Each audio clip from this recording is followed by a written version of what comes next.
What's your f***ed around and found out story?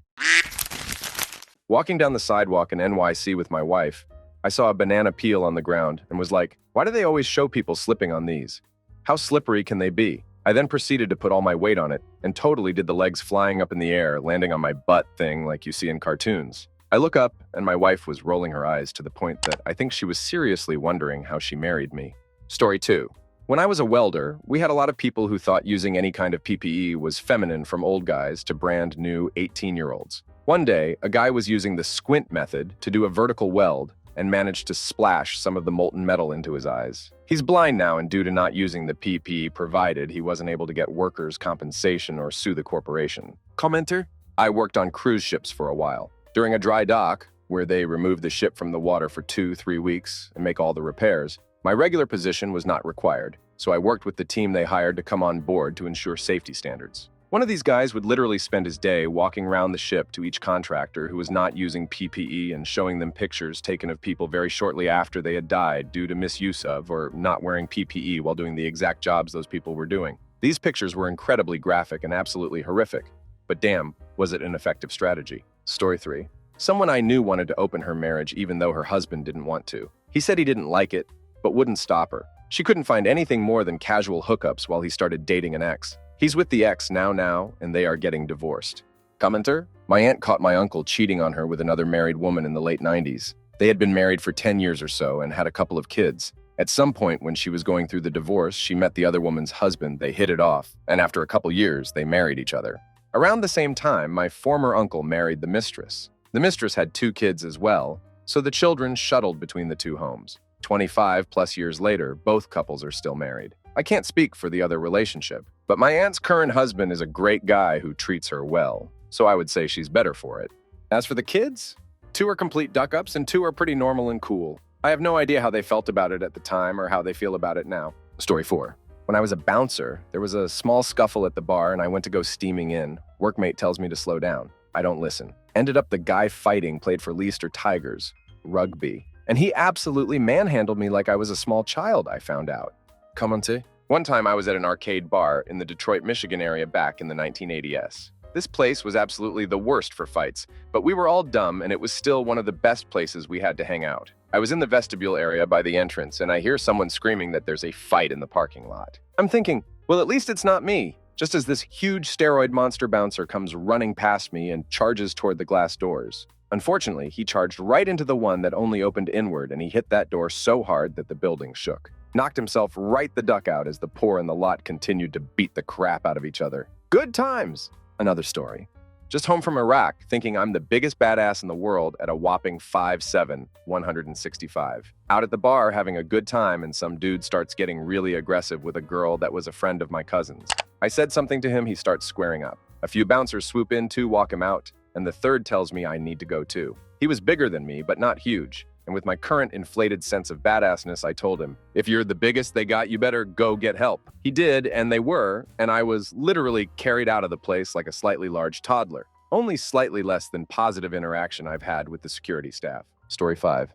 When I was 13, a friend and I hopped onto a slow-moving freight train for kid reasons. Then we took a 7-hour ride through nowhere before it slowed down again. Mom was pissed about that phone call. Commenter?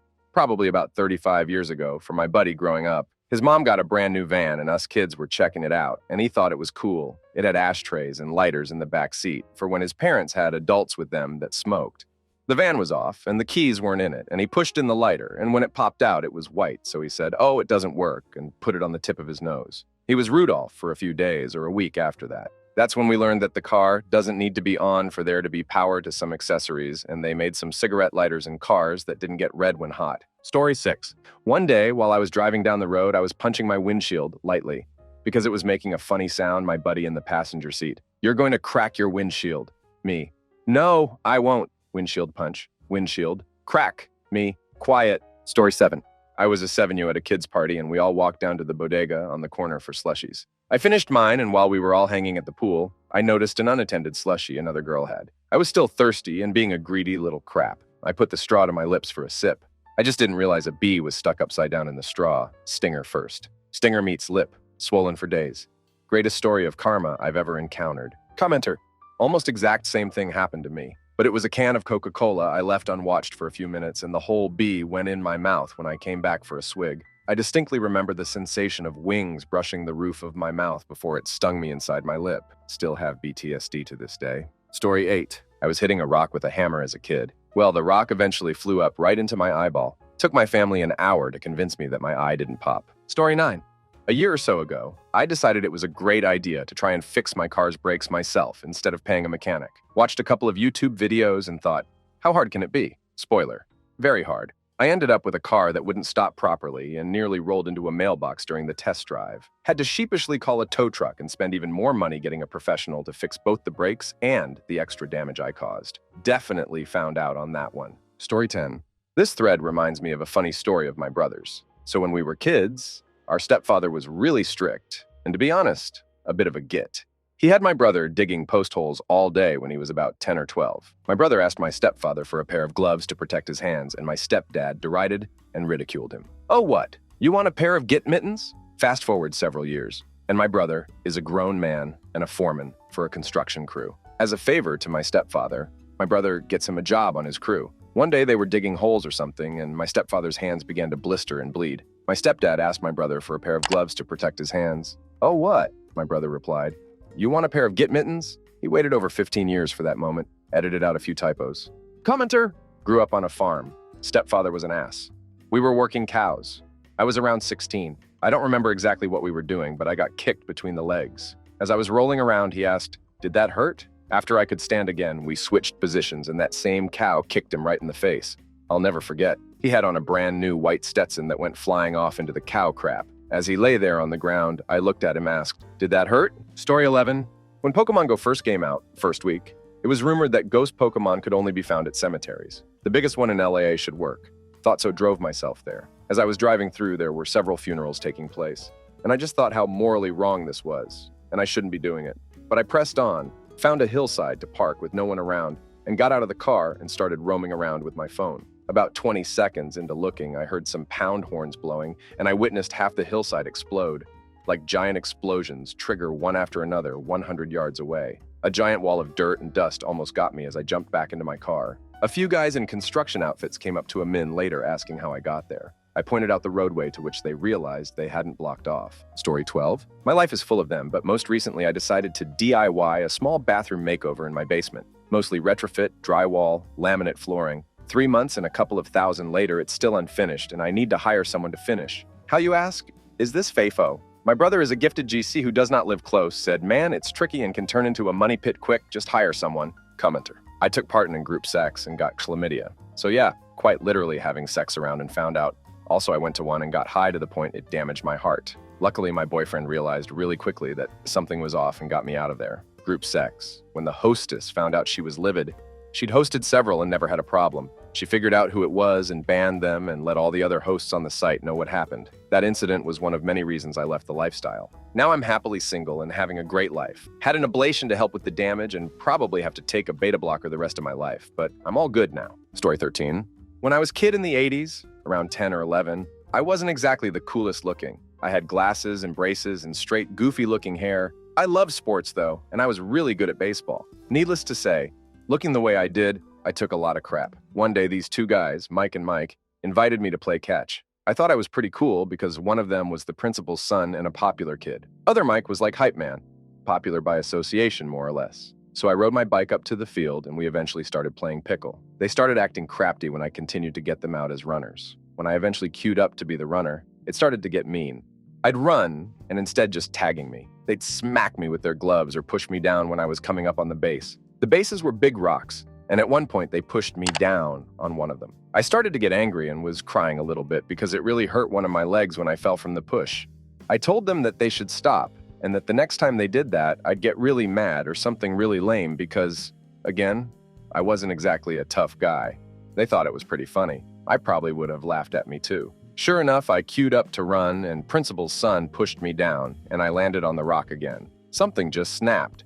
In addition to baseball, I'd also been taking taekwondo and had just recently participated in a couple of tournaments. I had that fresh in mind as I got up and proceeded to punch Principal's kid in the stomach. I remember he made this breathless groaning sound as he doubled over. I kind of froze because I remember being just as surprised as he was that I'd done that. It was long enough for him to recover, and he started to come forward to try to tackle me, at which point I backed up and kicked him in the face, hard. His head snapped back and he just dropped to the ground yelling and crying. I turned around and saw Hype Man standing there with a surprised look on his face. Principal's son was screaming for him to throw my bike in the street or something idiotic like that, at which point Hype Man ran over to our bikes, but instead of doing that, he got on his bike and rode away. I got scared because I thought I was going to get in serious trouble from his dad, the principal, and my parents. I remember running over to my bike and riding home as quickly as I could. I was really upset as I told my parents what happened. My mom just hugged me and I remember my dad just kind of smiling, not saying anything. The next day I went to school and nothing happened. The principal said hi to me as usual.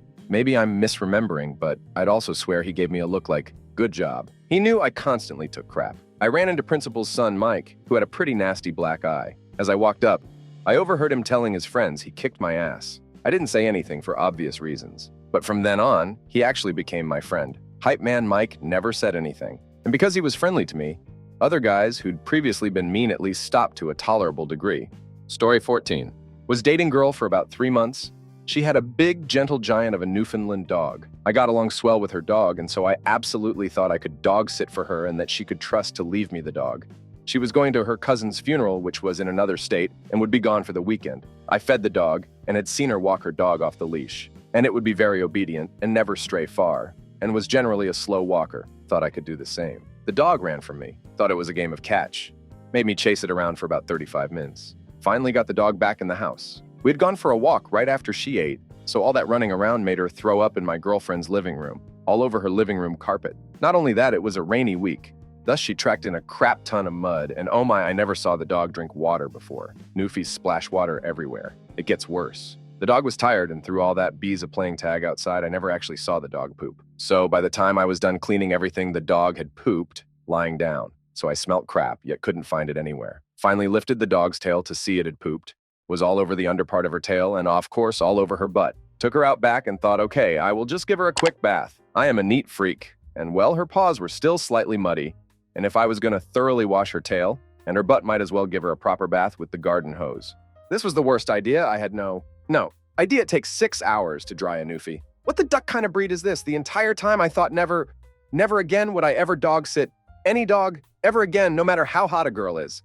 FYI, I love animals. Have 3 cats and 2 mutts I rescued from the street. But that's today when I'm .37. The 22-year-old me back then just wasn't ready for that kind of dog care challenge. Story 15. When I was about 17, 18, I met a guy online on a little chat room forum type website.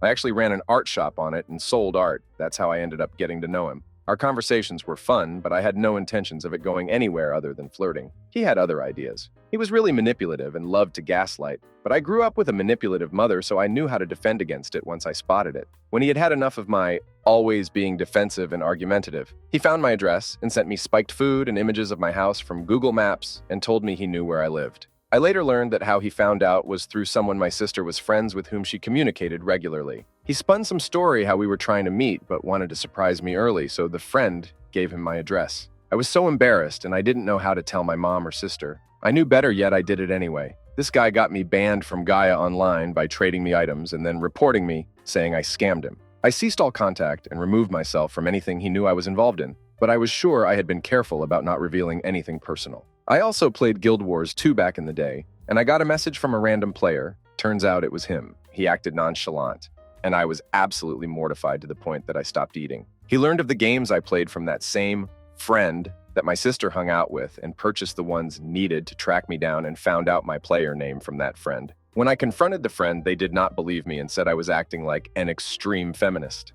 This guy also tried to get me banned from W2, but I had contacted a dev, showed them everything from our past conversations and texts, even unrelated to Guild Wars, to prove I was being stalked. The guy was banned shortly after, and I told the friend I'd be contacting the police if they gave any more information about me or my sister. My sister cut contact after I told her what was going on.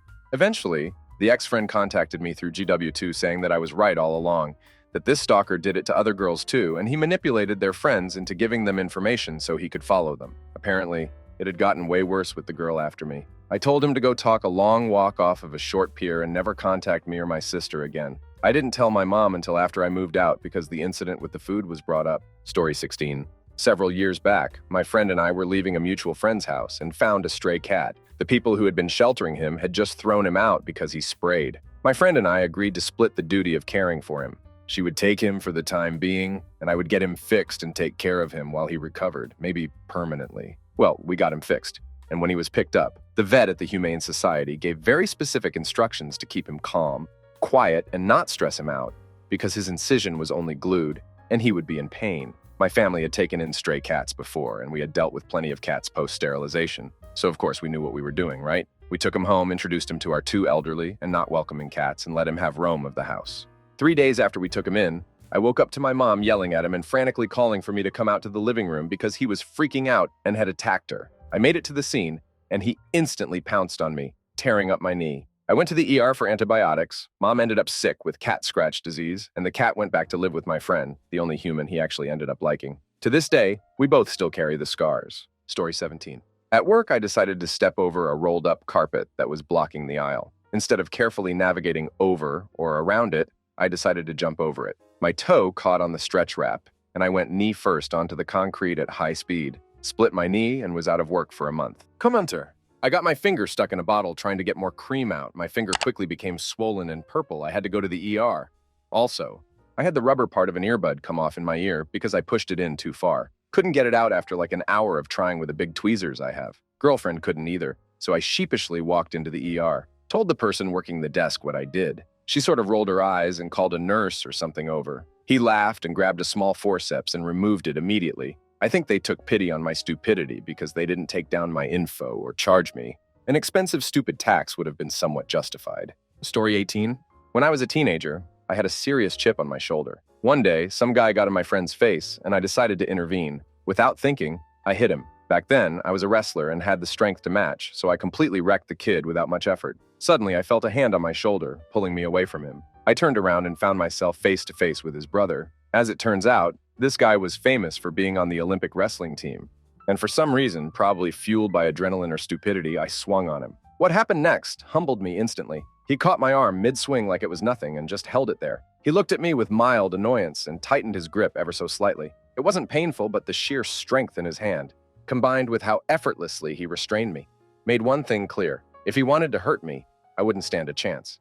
I froze, realizing how badly this could go for me. I apologized right away, saying we'd leave. He just nodded and let us walk away like it wasn't worth his time. That moment stuck with me. It was a quiet, powerful lesson. Sometimes it's better to back down because there are people out there who could utterly wreck you if they wanted to. It's something I've never forgotten. Story 19. When I first moved to my place out in the boonies, I was warned repeatedly that my neighbors were unhinged lunatics. Much like Britta Perry, I thought, poof, I lived in New York. I was around lunatics all the time. I thought having good relationships with the neighbors out here was very important in case of an emergency. So I stubbornly went over with a pecan pie from Publix like I've seen people do on the movies, and I saw the, I assume, wife was out front watering a flower bed. I literally just said hi, and she turned the hose on me and soaked me head to toe, laughed, and told me to get off her driveway. Thankfully, they moved out last year, and not to go there, but the massive Let's Go Brandon flagpole was a literal red flag I ignored. Never again. Story 20. I worked in a nightclub. Someone attacked the bouncer and was ejected with a bop on the head and a don't come back. The guy came back. He grabbed a lady inappropriately. 2 bouncers grabbed him and took him out the back door and beat the crap out of him and took his wallet. They took it into the police station the next day. Story 21.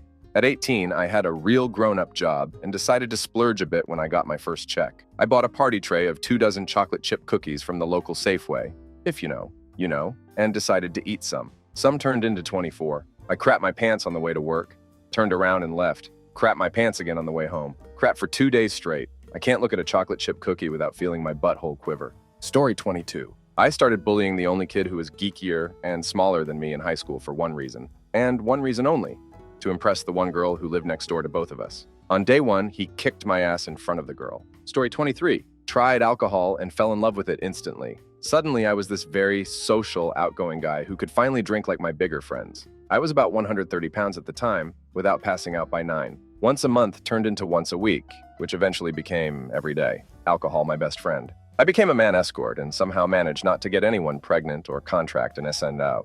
What I did manage to do was ruin a marriage by sleeping with a married woman very regularly. I also lost jobs, lost friends, and almost lost my life due to my addictions. I'm 5 years sober now, but some of the consequences of my actions are still hovering over my head. Story 24.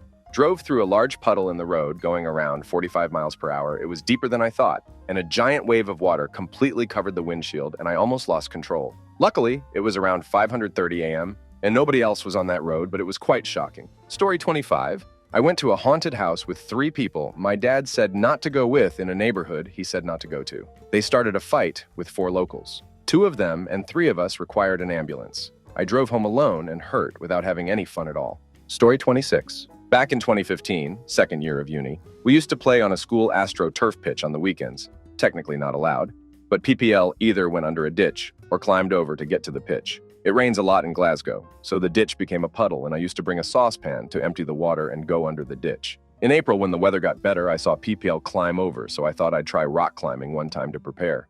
Then the day I wanted to climbing up one side was okay. The other side to get to the pitch wasn't because there was nothing for my leg to balance on, so I jumped down. Felt a scratch on my back, then looked at my right hand, ripped open near the wrist area. When calling the ambulance, I made the mistake of saying it wasn't life-threatening, so they said they'd take an hour. They carried me under the ditch, and then I walked with a friend to the emergency room. Was seen very quickly compared to others who'd been waiting for 4 hours. Applied the alcohol, which burned like heck, and then a temp bandage. Then they took me to an infirmary. For the 2 surgeons to have a look, they uncovered the bandage. Crap hit the fan where I could see the pulse beating. That night, lying before the operation was probably the longest night of my life. Had the operation. Then I panicked because they said I needed to have a second one. Right hand still not fully recovered, tendon damage, but grateful because it could have been a lot worse. Feels like I have PTSD because whenever I see AstroTurf pitch railings, I flick my right wrist. Story 27. When I was little, my grandma was supposed to be watching me but left me alone to go chat with her neighbor friend. I decided to climb on her dresser and jump across the maybe 2.5-foot gap to her bed, multiple times. I remember my tiny brain saying, "Okay, one more time before Grandma comes home and gets mad at me." The last time I jumped, I missed. I cracked my forehead on her metal bed frame. 7 stitches later, I decided I'd probably not try that again. Story 28. When I was in middle school, my parents used to buy granola bars to have around as quick snacks for us kids. Well, one day they came home with a Costco-sized box of Fiber 1 bars. I had no clue what Fiber did. All I knew was those bars were tasty, and I had an insatiable appetite, so I went to town. The next day at school, my stomach was absolutely killing me. I mean, it felt like steel wool was ripping around my intestines. It was so bad I had to have the school nurse call my parents to pick me up. When my dad arrived, he asked if I had eaten anything unusual, so I fessed up to mowing through Fiber 1 bars. "Dad, do you know what Fiber does?" Me. "No, Dad." "How many did you eat?" Me. 6. Cue the absolutely maniacal laughter from my father. That was about 20 years ago, and I still haven't lived that one down. Story 29. I was 4. My brother had the flu and was getting so much attention. Attention I wanted. 4-year-old me proceeds to run out in the middle of winter, all but tea, naked, screaming that I wanted the flu. I got the flu. I did not want the flu. Story 30. My uncle gave me some ADS. I thought it would be a good idea to light them up and put them in a large fire ant nest as a way to get rid of the ants. Turns out all it does is piss them off and make them airborne. I ended up getting a nice hot shower of fire ants. I don't recommend it. Story 31. My ex-husband is abusive. He thought he had devalued and abused me so much that I would beg him to stay after he confessed to having an affair. But I realized he had somewhere to go and told him we were done. He said that he didn't have anywhere to go, and I told him that he should move in with his mistress. She set me and my children free. I will always be grateful. He was very angry at me. He literally ducked around most of our marriage and found out. Also, we had to go to court for the divorce. And it was on the letter that because it was domestic abuse, he wasn't allowed to talk to me. He'd have been mortified that people knew and the law was telling him what to do with his property. Story 32. At 4 years old, my dad wouldn't let me watch my Roadrunner video for the 1,000th time that day. I said I'd run away. I actually got a long painting stick, wrapped a blanket around it, and put some food and a doll in it. Then I tried to take the actual video player, but it was too heavy. Lastly, I put my stick over my shoulder banana Whittington style and left the house. I got to the end of the road, 7 houses, before I got scared and returned. Story 33.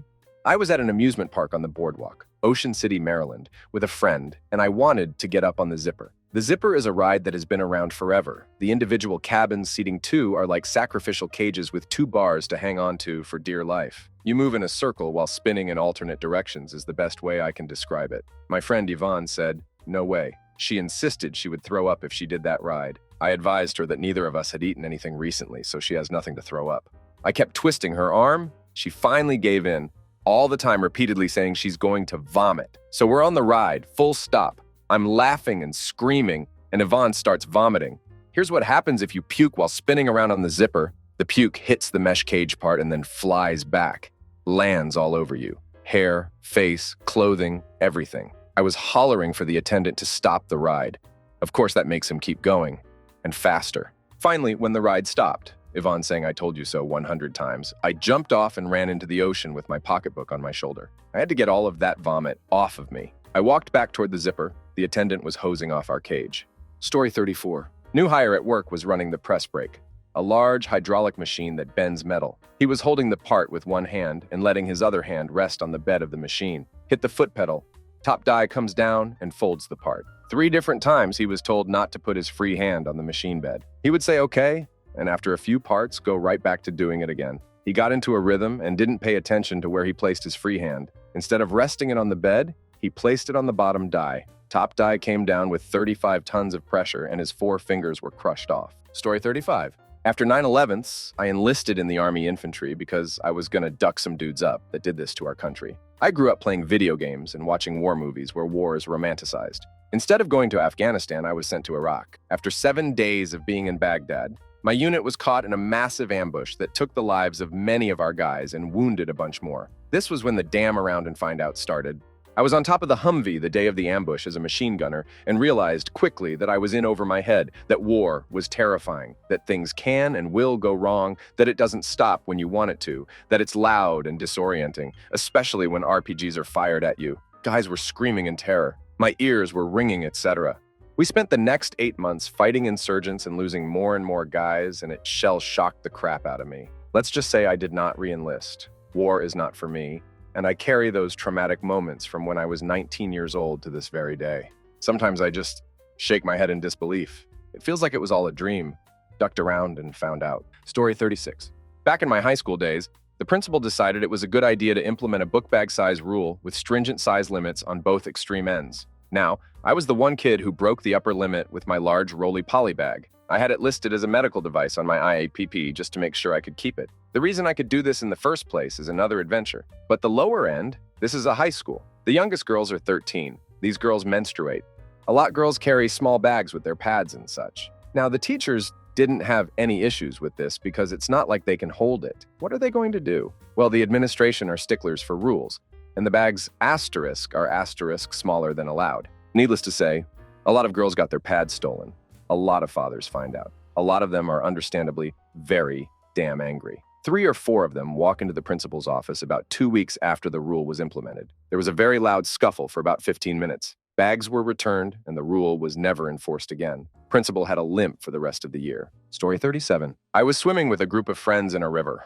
I wandered off upstream after smoking a cigarette and didn't tell anyone. All alone, high AF, I got in the river and started swimming with the current. It felt like I was supersonic swimming. I decided I'd had enough, and when I went to stand up in the shallow water, I was swept off my feet. Next thing I knew, I was in some rapids. I couldn't do anything, just observe my stupid ass get thrashed around as I was forced under, and watch huge rocks barely miss my head as I flew by. At that point, I was not expecting a good result. Just when I resigned myself to my fate, it all went quiet and calm. I'd made it through somehow, and was able to get on my feet unscathed and pale as a ghost, so my friends said, and I was right back to where they were. They laughed because they knew exactly what happened. Story 38. At a family barbecue, 12-year-old me was playing with a super soaker. Part of the college football team was there, some with girlfriends. I was messing with them, sniping them with the super soaker, and one got all pissed off. So, of course, I sprayed him again. I thought adults were not allowed to hurt children. So there I am, sprinting across the grass whilst giggling my ass off. This running back, who has well over double my weight, went psycho, decided to perform a flying tackle takedown straight to the center of my spine, and smeared me face first through 20 feet of lawn. I couldn't walk right for a month. Everyone laughed. I learned not to poke the tiger, and some adults were more than willing to inflict pain on children. Others think it's funny. Granted, it was definitely very funny. Story 39. At 18, I ordered a stack of fake blue 100S. The following night, on the drive home, I would occasionally throw a small grip of hundreds into traffic. Not 5 minutes into these shenanigans, a junk Ford Explorer with 4 heads deep starts tailing me and even speeding up with me. I drove around for about 15 minutes and couldn't shake the car. With my gas needle hovering above E, I decided to pull over and confront the driver. If only I had the chance to. The SUV pulled up hot with its rear passenger doors matching my driver's side and instantaneously opening up on me. In the dark mass of the back seat, I see the light from the end of a blunt being pulled on, followed by the barrel of a handgun emerging from the darkness. Without either of us saying a word, I handed him the remaining stack and the stack that was held on by headband. He peeked inside my car, hopped back into his, and then they sped off. I damn near became a volunteering Darwin, but in hindsight, my brain evolved in multiple departments. Story 40. Went on a hike with my family as a kid. I found an old metal bar and was hitting random things with it. When we got back to the car, lo and behold, I find an old Buddy 40 can. My old man was very specific about me not hitting it with the bar. Well, I did. The explosion was immediate and intense, and I was covered in old Buddy 40. I ended up riding home in the truck bed. Story 41. Hiking the Alps with a group when I was 12. We were on a glacier, and there were rocky breaks on it. I somehow got ahead of the pack with only the guide in front of me. He was out of sight as we gained elevation. When I got to the next flat rocky part and could see him again, he had already crossed the next section of glacier, so I looked for his footprints, but I couldn't find them. Since the hike had seemed pretty safe so far and he was already across, I decided I'd just start walking. Took 2 steps, and my leg fell through a hole and wedged my hip in the crack as the rest of the snow in front of me fell in to reveal the entire opening of the crevasse. I just turned around and yelled, "Don't go this way," and carefully lifted myself out, joined the middle of the pack, and stayed there the rest of the adventure, haha. Also the trip where I learned just how much the snow reflects sunlight back onto you. Story 42. Dated a mentally ill person who told me from the very start that they're mentally ill and that a relationship would be extremely difficult. They were right. Story 43. Went bowling as a kid. Wanted to know why stepping across the foul line was such a big deal. That was how I learned bowling lanes were lubricated, and probably what a pulled groin felt like. Story 44. Tried to fix a leaky faucet myself. 4 hours and 3 YouTube tutorials later, my kitchen looked like a water park, and I learned that plumbing is best left to the professionals. Story 45. Roughly 14 years old, before cell phones, smartphones. Was shooting a BB gun in the desert, plinking cans and bottles in triple-digit weather. About a mile away, there was always a line of old freight cars on a set of tracks. Walked over and shot at them for a bit, and eventually climbed into one of the cars. The interior was shaped like a W, with the center crest only about half the height of the walls, and a dead coyote was chillin' at the bottom of one of the bays. Didn't realize I ducked up until after jumping in. There was no ladder inside the car, just steep inclines and vertical metal. Spent the next 2 hours repeatedly trying to run up the incline and grab the ledge to no avail. Sweltering hot and exhausted, I kind of resigned myself to my fate, same as the coyote. Tried again after another hour or so, and finally managed to frantically grab the ledge and climb out. Do not duck with trains. Story 46. I got stoned and found a Pinterest post about cat palmistry. According to the obviously reliable source, you can tell your cat's personality based on their toe beans. Adorable, right? Tried it on my first gentle cat and he was cool with it. He liked me massaging his paws. My second cat, only a few months into living with us, was less cool with it, but let me look at her paw. Finally, I tried it with my third cat. I got the crap scratched out of me. I let her run away and looked to my spouse like, yeah, that checks out. Story 47. Not me, but a few years back while driving to work and stuck in traffic, I saw a hideously ugly Honda Accord pulled over on the side of the road, surrounded by 10 cops' cars, 3 state troopers, and 5 unmarked SUVs. Absurdly and tackily tricked out. I'm talking gold spray-painted rims. Every ugly decal from cash to dollar signs to crosses plastered all over the thing, like if Post Malone had transformed into a car like a transformer. The driver and I assume his girl were handcuffed and sitting on the curb, the man with his head down while the woman was practically screaming in his ear. I could see cops taking all kinds of guns and bricks from the trunk. When I got close enough, practically at a standstill in traffic 2 lanes over, I saw that on the back window of the car, in that old English font, was a bright white decal that said, "Duck around and find out." Story 48. I was a stripper, and my stripper friend's husband came around one night when I was off work, and his wife was out of town to see if I wanted a quaalude. I thought it'd be fun. They had 1 child and another on the way, so I thought it'd be okay. Woke up the next day, with my arms and legs tied up on a bed. I could feel the lube and wear and tear on my pussy. I became conscious slowly and realized he was sitting there watching me wake up. He untied me, gave me a fur coat, and asked me to leave my Sescorts there as part of his collection. I did whatever he wanted so I could get out of there. I kept working with his wife for a few months, at least after that. She never knew. He came to my apartment one more time, and I refused to let him in or speak to me. Looking back, I'm lucky I escaped alive. I never told anyone. I was so ashamed and scared, but I think about it all the time. He had lots of cess courts in his collection. He must have done that a lot. I'm sorry I didn't call the police, but being a stripper, well, story 49. I was living in a rental house and was raking and cleaning up the backyard. There was a lot of pine straw. I raked it up into a decent-sized pile and decided to burn it. Being all about safety, I had a pail of water close by in case it got out of hand. I lit the pile and had no idea just how flammable pine straw and pine cones really are. A flame immediately shot really high. I freaked and threw the water from the bucket. It did very little. I panicked, ran to the house, fought with connecting and dragging a water hose and made it back to the pile in probably a minute or two.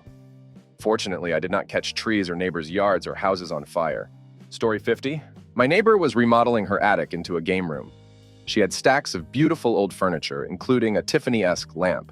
She asked me if I wanted it, but warned me it was probably going to need to be rewired because it was from 1910 or something.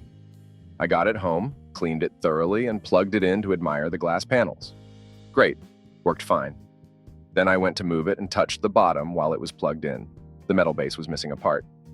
The resulting shock gave me a glimpse of the afterlife, and I sat there stunned for about 20 seconds checking if my heart was still beating. Yes, it did need to be rewired. Story 51. I wanted to go out and play in the garden, but wasn't allowed. I was being a brat and took my scooter and started driving around the house. Fast forward, I was driving on the carpet. Someone moved the table that was on top of it, and a small hill was created, which I stumbled over. The scooter crashed on my arm. I also fell with my entire weight on it, and some of the things on the table fell on me too. I broke my entire arm. Story 52. As kids, my brothers and I were playing with hairspray and lighters to do the whole flame torch thing. Well, my mom found the supplies behind the couch one morning. She was wearing a soft robe. She wanted to show us what happened when we played with fire. She took the lighter and lit her arm on fire. However, the flames spread a lot faster than she anticipated, and her whole arm caught fire and she was freaking out trying to get it out. She sure showed us what playing with fire will do. Story 53. When I was 17, a group of other teens and I decided to play Red Rover, and I decided that if I went screaming full force, I could bust through the arms of two large football players. I assumed it would throw them off enough to let go, but what actually happened is the most extreme clothesline that ever happened. My feet went up in the air and I landed on my head. An hour later, I couldn't feel most of my right side and ended up in the emergency room and had to wear a neck brace for 2 weeks. I tore all the muscles on one side of my neck. Also, this was the same day my husband, then boyfriend, was shipping out to Iraq, so it was just a bad day. Story 54. Classic get kid moment. Throwing a small inflatable rubber ball at cars passing by on the street, trying to get it under the tires and pop, just for the thrill. Was literally mid-throw when I realized it was a squad car, too late to unwind. Plus he already saw me, so I had only one available recourse. Total commitment. So I got berated by a cop, joined by my parents, right in front of my house, in front of all the pedestrians. That was without exception the last time I threw or will throw anything at a moving vehicle.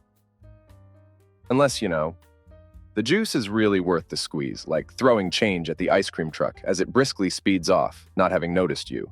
An act of desperation, worthy of both consequence and reward. Story 55. Wondered if the ice was thick enough to cross the river. It wasn't. I'll tell you, being on the wrong side of the ice can really motivate you to move fast. Luckily, not a big river. Was able to get close to the bank and break back through there. Story 56. My cousin growing up had an Australian shepherd that was not trained properly. She was chained up outside pretty much all day and didn't know how to interact with people. Just barking and running as fast as it could before being yanked back by the chain. Well, one day the dog wasn't barking like crazy. It seemed rather calm and was wagging its tail. My brother and I approached the dog and it sat down and closed its eyes, awaiting pets. As soon as I reached my hand out toward the dog, it chomped my hand. My uncle wanted to beat the thing, but I told him it's not the dog's fault. He did a terrible job training it. Story 57. I had a laptop and the keyboard was shorting out.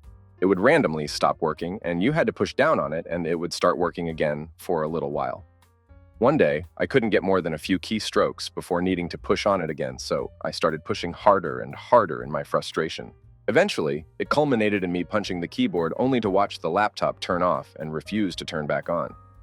When I took it apart to see what was wrong, I found I punched it hard enough to push through the keyboard, the plastic frame below, and cracked the motherboard, killing the laptop. Oops. Story 58. Put some dry ice. We had some leftover as there was a party with a whole lot of Baskin-Robbins ice cream in their packages. On my arm to see how long I can take the burn to show off to my cousins. Well, it burned all right. Left little welts where I put them, which then started to blister and took a while to fully heal. As it was healing, I was in school, and a teacher took me aside to ask if everything was okay at home as she noticed the welts. And they looked like cigarette burns. The scars took years to fully fade. Story 59. I drunkenly accepted line after line of speed all night long without any idea of what it actually is. Was awake for 5 days before I could finally sleep for 2 hours, and then I was still wide awake for 2 more days. Had to go to a psychologist because I thought maybe I was in a psychosis. I'm glad I did not die from sleep deprivation, but I'm also kind of glad that it happened. It inspired what would be the beginning of my healing process when I many years later went into severe depression. Story 60. When I was a kid, I tested out if you use the electric car window opener, closer.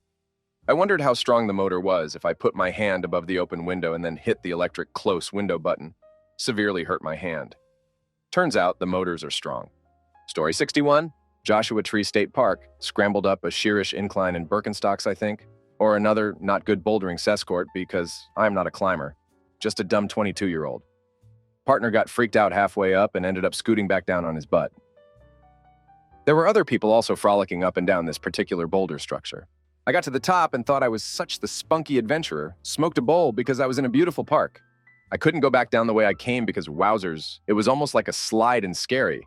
So I picked going right. If I had scouted the whole thing from the ground like I should have, I would have known that it was shaped like a triangle with left being a relaxed slope down to earth and right being a huge incline with a steep end. My fafa was continuing when I came upon a part where my choice was jumping down over a point where it was nothing but air. Then I got to a point where I could not go further. It was just a cliff hundreds of feet above the ground. I had to go back, including navigating that spot I'd jumped down. So I had to Matrix style crawl back up with my back and feet against the 2 walls while I scooted back up. There was nothing underneath me for at least 100 feet. It was literally that scene in the Matrix when they're in the walls climbing down, but I was going up with no climbing experience and just normal person cess courts. I survived that on nothing but extreme luck and adrenaline. Any mistake, and I would have fallen to my death. The whole adventure took 3-4 hours, just me trying to get back to ground level. This was pre-cell phones, 1999, so he had no idea where I was or what was going on and said he just kept walking around the whole thing, basically trying to see where I was up high, or possibly find me injured or dead somewhere on the ground. It was getting late afternoon, so he was also considering driving to find a ranger to ask for help. Looking back on this at almost 50, I can't imagine those 3-4 hours that he just did not know what was happening. I'm not even sure I told him exactly how close I got to really ducking up. I think he found out the whole story later, as I've recounted it to people over the years as a cautionary tale. In my defense, this was the late 90s. I was 22. And completely not aware that no one should climb anything without knowing what the duck they're doing. Also, to add insult to injury, on our quiet drive out of the park, because I was coming down from probably massive amounts of adrenaline, and he was probably majorly pissed. And we weren't saying much. I finally read the back of the pamphlet they gave us going in, which said, "Don't damn climb crap if you don't know what you're doing." Story 62. My sober alcoholic dad educated me and warned about the genetic likelihood, and probably saw personality traits, of the danger of my becoming an alcoholic myself someday. He started talking about it openly when I was about 10. Around 23, I started ducking around. I found out. The good news is that my dear father's education denied me any luxury of denial. Sober, 17 years now. Story 63. I was 4 or 5, fresh off training wheels. I saw a plastic baby doll in the middle of the sidewalk and thought, I'm going to run that over. Nope. Went face first into the concrete. Completely SC'd up the entire right side of my face. My dad said he let out a curdling scream. The neighbors ran out to help because of his scream. I was fine, crying and scat up, but fine. Until about 14 years old, my right cheek was always pink, even after it healed. Story 64. 12 years old, throwing rocks with friends at windows in an abandoned building. We were competing to see who could get the highest window. I sling a beautiful throw rock sails all the way to the top window and cracks it rock. Then proceeds to follow the law of gravity all the way down to bounce off my head. Story 65. Ex-husband treated me like dirt, called me ugly, told me he was having pity on me by touching me, etc. cheated on me a lot. Boy, was he shocked when I gave him divorce papers. Now he is the victim, and I am so mean and taking his money to take care of our kids. Story 66. Decided I was tough enough to buy a house in a sketchy neighborhood and fix it up myself. The housing market tanked the next year, and the neighborhood went to hell. Oh, the crimes I saw? That time I was gardening in the front yard, and a drunk man in a church suit took a knife out and threatened to beat my dog. Tip of the iceberg. I found TF out. Story 67. Challenged a friend to play gladiators on the monkey bars at school when I was 10. The one where you hang from the bars and wrap your legs around the other person to pull them off. Well, I took a foot to the crotch and needed inside stitches. I'm female. I still think I could have taken you, Ashley, you dirty fighter. Story 68. 10 years old. Just moved to Minnesota from a climate that never saw ice and snow. Was waiting for my school bus one morning and thought the bus sign looked so cute and fuzzy with ice. Went to lick it, had to tear a good portion of the skin off my tongue to get it off. Then had a weird lisp all day at school. Story 69. When I was a kid, I was not allergic to poison oak. I felt like such a badass running through poison oak with my friends staring at me like I was crazy. I would always come out unscathed. The last time I did that hello poison oak allergy, I fuffo big time. My eyes swelled shut and a rash all over. Story 70. I was in 4th or 5th grade at a Cub Scouts meeting.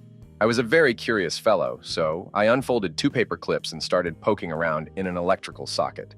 I eventually completed a circuit, and it was a wildly unpleasant sensation. I pushed in, fully intending to pull back, so it happened, and I felt like someone had belted my funny bones hard. I realized it was a very big mistake, and have been weird with electricity since then. Commenter. I took stuff apart as a kid. Electronics were my favorite. I can remember exactly never being able to get it back together afterwards. I loved circuit boards and tracing the lines on them, and looking at all the components, though, and wondering what they did. I learned a lot when I was a teen. One day, took apart a train set that had something that I'm still unsure the name of, but it looked like a strange little light bulb.